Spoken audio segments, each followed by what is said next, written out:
પેટલાદના સુંદરણામાં મામલતદારના દરોડા। સુંદરણા ગામના તળાવમાં ચાલતું હતું માટી ખનન। ગામના તળાવની માટી નવી બનતી રેલવે લાઇનમાં થતી હતી ઉપયોગ। કોઈપણ જાતની મંજૂરી વિના થતું હતું માટી ખનન। માટી ખનન કરતા પારુલ ડેવલપર્સ વિરુદ્ધ કાર્યવાહી। 5 ડમ્પર અને 2 હિટાચી મશીન કર્યા જપ્ત।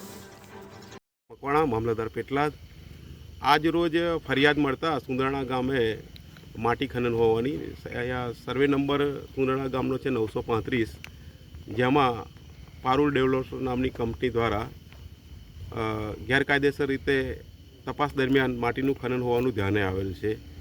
જે કામે જે મશીનરી ઉપલબ્ધ હતી જે ખોદકામની 5 ડમ્પર અને 2 હિટાચી એ અમારી સંયુક્ત ટીમ દ્વારા અને મદદનીશ ભૂસ્તર શાસ્ત્રીય ટીમ દ્વારા સ્થળ ઉપર તપાસ કરી અને મશીનો સીઝ કરવાની કાર્યવાહી કરેલ છે આજરોજ।